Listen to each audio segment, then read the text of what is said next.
Hi guys, I'm back. This is part 2, and this is the speech. So the question for this course, the main theme that must be answered, is American identity, settled or unsettled. So how do you come to that? Well, I broke it apart into sections. The first part, American identity, and then that kind of leads you to settled or unsettled. So what is American identity? What does it make you, what do you think when you think about America? Especially as represented through the material in this course.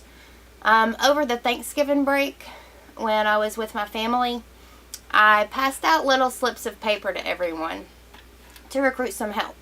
And I asked everyone to please include a couple of thoughts about what America truly meant to them. And it didn't surprise me when I got back things like free, freedom, liberty. But then on some of the slips of paper, I got back things like fight for rights, speak up for beliefs, stand up for yourself. Well, what is all of that stuff? Not only free, freedom, and liberty, but they're all actions.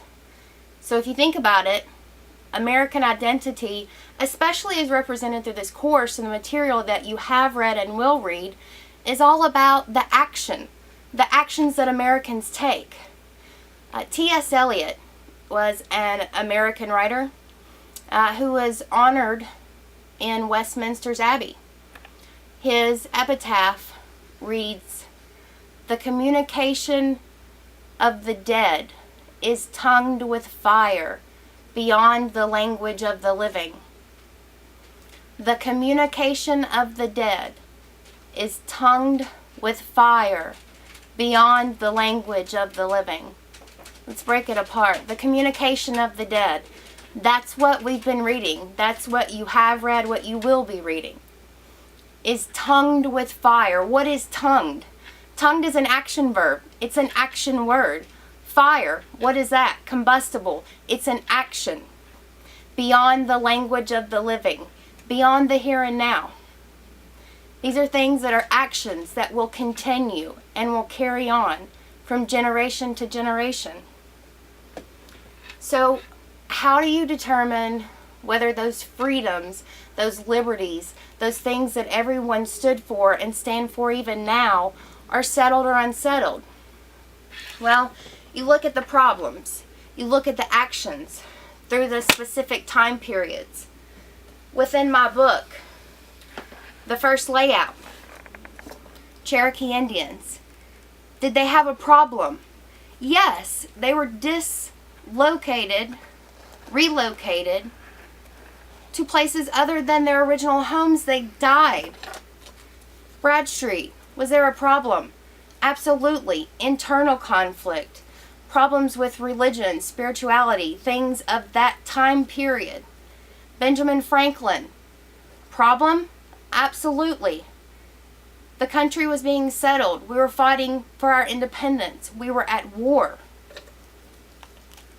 Sojourner Truth, 1851, Akron, Ohio. She stands up in front of women, in front of the President of the United States, and gives a speech. A slave, a freed slave. Imagine how she is not respected. And she fought for women's rights. She got up in front of the President of the United States of America and said, "Where did your Christ come from?" Think about those words. Where did your Christ come from? Was there a problem? Absolutely. Actions, were they taken? Absolutely. Kate Chopin. Problem? Action? Yes. Carson McCullers. Problems? So numerous I can't name them. Her life was filled with disaster. How did she speak out? How did she resolve it? How did she put forth and try to be free to her? These are all actions, problems, things that Americans have done throughout history. So my stance before you today is American identity, settled or unsettled? Unsettled. But I leave you with this thought. Thank goodness that we're unsettled. We're Americans. We fight for what we believe in. We take the appropriate actions. I have compiled a video with a little bit of music, and it just shows all of the images that are within my altered book, and I'd like to show it all to you now. Thank you for your time.